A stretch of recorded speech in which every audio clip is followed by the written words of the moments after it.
Before dawn on the 16th of July, 1945, at Alamogordo, New Mexico, an event took place which was to change the world for all time to come.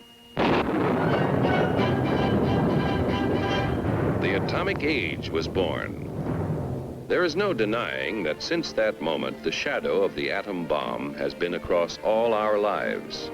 All men of goodwill earnestly hope that a realistic control of atomic weapons can and will be achieved. Meanwhile, good sense requires that all of us prepare for any eventuality. But wisdom demands, too, that we take time to understand this force. Because here, in fact, is the answer to a dream as old as man himself. A giant of limitless power at man's command. And where was it science found that giant? In the atom, a particle so infinitely small that it takes over 100 billion atoms to make up the head of a pin. Just as other millions and quadrillions of atoms are the tiny building blocks which make up everything in the world.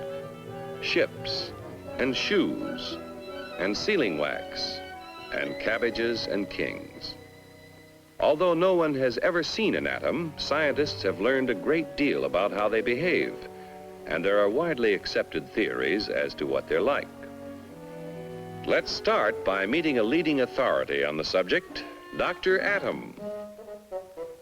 Now, observing the professor himself, we can see that his structure resembles, in many ways, something almost as vast as the atom is small, the solar system. And there are certain similarities. Here, the sun is the center, and the planets revolve around it. While here, the nucleus is the center with electrons in surrounding orbits. But whereas the planet's movement is like this, neat, orderly, and predictable, the movement of electrons is slightly different. There are other differences, too. Hey, hold it! Thank you. Now, the solar system is held together by gravitation, while the force holding the atom together is electrical. The electrons, which are negative, are attracted by the protons, which are positive, and vice versa.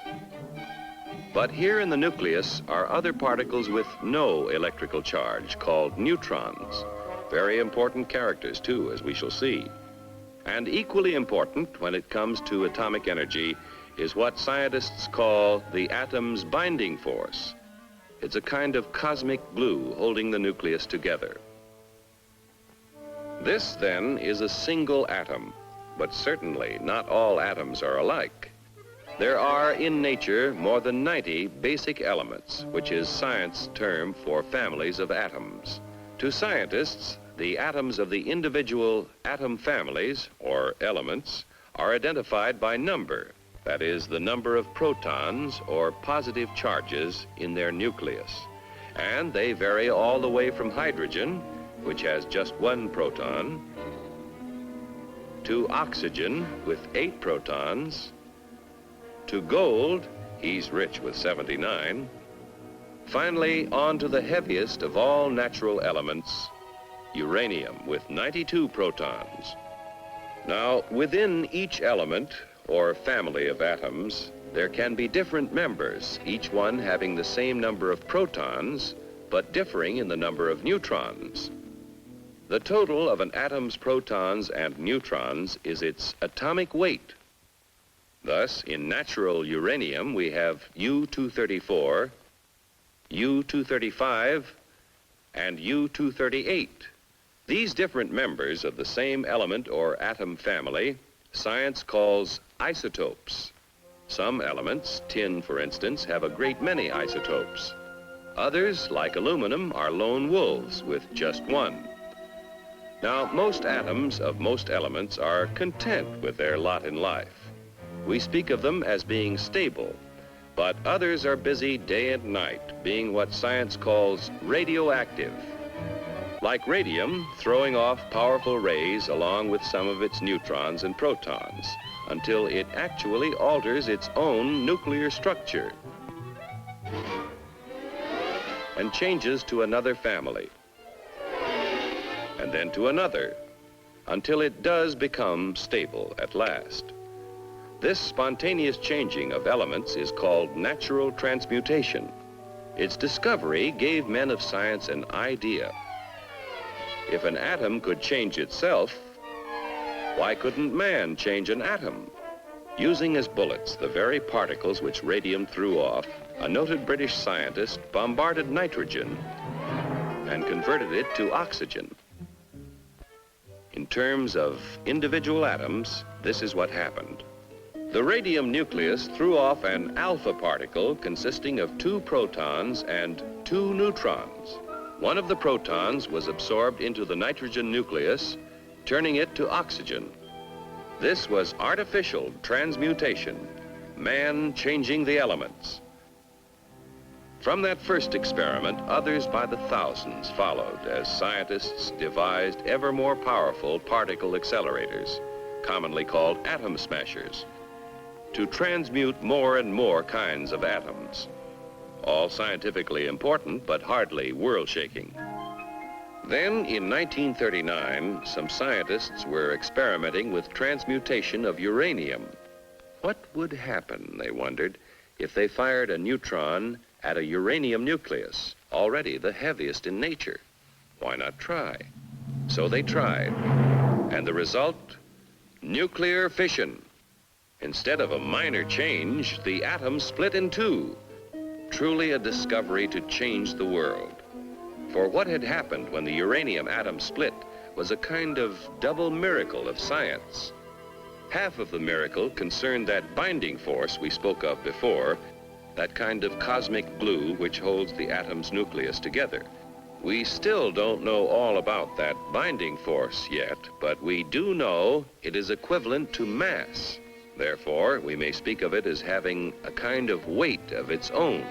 Now, the 2 atoms into which a uranium atom splits also have binding force, but for some reason it takes less of that glue to hold them together, and in the process of fission, a tiny fraction is left over. What happens to it? It explodes as energy, proving Einstein's theory that mass and energy are really the same. But we spoke of a double miracle. To understand the second one, let's slow down that fission 1 million or so times. A single particle starts the reaction, splitting the uranium atom. Here now is the release of energy as heat and blast. Here are powerful rays being given off, similar to X-rays. But here are free neutrons driven out with tremendous speed. And provided there is sufficient U-235 present, what science calls a critical mass, those neutrons bombard other uranium atoms, causing them to split and split still others. The result? A chain reaction. Over 1 million billion atoms exploding within 2 seconds. And the force? It would take Yankee Stadium full of dynamite to equal the energy released in the complete fission of an amount of U-235 the size of a baseball. With this discovery, at the time the free world faced a war for survival, it was little wonder the first thought was a weapon. But how to obtain enough material for even a single bomb? Only a small fraction of natural uranium is the U-235 isotope, which will fission in a chain reaction. And to separate enough U-235 quickly enough seemed all but impossible. But the impossible became reality as industry, labor, science, and the military combined their efforts to build Oak Ridge, where enough U-235 was separated to build the first atomic bomb. At Hanford, Washington, another impossible project proved possible when a huge plant was built for the mass production of the artificial element plutonium. This process involves what may be called the furnace of atomic energy, the reactor pile. Here is a structure or pile of graphite blocks. In the reactor are placed rods of natural uranium containing both U-235 and U-238. As U-235 begins to fission, the graphite slows down the free neutrons and some of them hit other U-235 atoms, keeping the chain reaction going. But others of those slowed down neutrons hit U-238 atoms. And here's what happens. Remember, we said that U-238 wouldn't support a chain reaction. However, it will capture neutrons from U-235 fission and start a process which converts the U-238 first to neptunium, then to plutonium. And plutonium will fission in chain reaction. Thus, the reactor itself is a source of atomic fuel. Besides producing plutonium, the nuclear reactor makes possible two very important peacetime uses of atomic energy. Remember that the chain reaction process in the reactor creates tremendous heat, which scientists have learned how to control. Thus, a reactor may be substituted in many industrial applications where heat is now provided by coal or petroleum. But such uses in the foreseeable future are limited.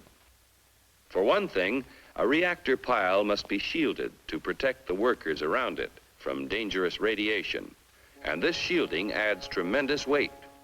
However, an atomic energy power plant has already proved feasible. The future supplying of electric power to entire cities is far from impossible, while nuclear power in locomotives, submarines, ships, and even very large airplanes may all but revolutionize future transportation on land, sea, and air. But perhaps the most valuable byproduct of the nation's reactor piles is radioactive isotopes. Research has revealed that many elements not naturally radioactive became so when placed in a nuclear reactor. And these isotopes, working as tracers with such measuring devices as a Geiger counter, became invisible detectives, aiding the cause of science in many different fields.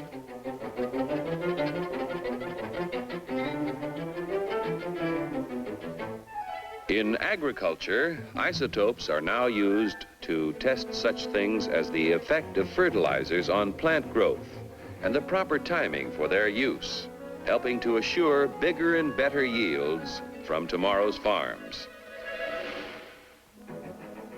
In industry, isotopes have found literally hundreds of new uses, such as the automatic thickness control of sheet aluminum, saving hundreds of man-hours of labor and assuring accuracy never before possible. In the fields of medicine and biochemistry, isotopes are performing near miracles of diagnosis and discovery. With radioactive sodium, doctors are solving more of the seeming mysteries of heart disease and circulatory disturbances. Radioactive phosphorus has been used to locate tumors in the brain and greatly simplify operations for their removal. Iodine-131 finds one of many uses in revealing conditions of the thyroid, and there are many more. New ways of using isotopes are being discovered constantly through the tireless work of modern pioneers in such fields as chemistry, metallurgy, medicine, and biology. Truly, the superpower which man has released from within the atom's heart is not one, but many giants. One is the warrior, the destroyer. Another is the engineer, seeking to provide vast quantities of energy to run the world's machines. Another is the farmer, helping to better feed tomorrow's world. Still another is the healer, helping to diagnose and cure the sick. And the last is the research worker, working on in the fields of pure science to reveal more of the mysteries of the universe. But all are within man's power, subject to his command.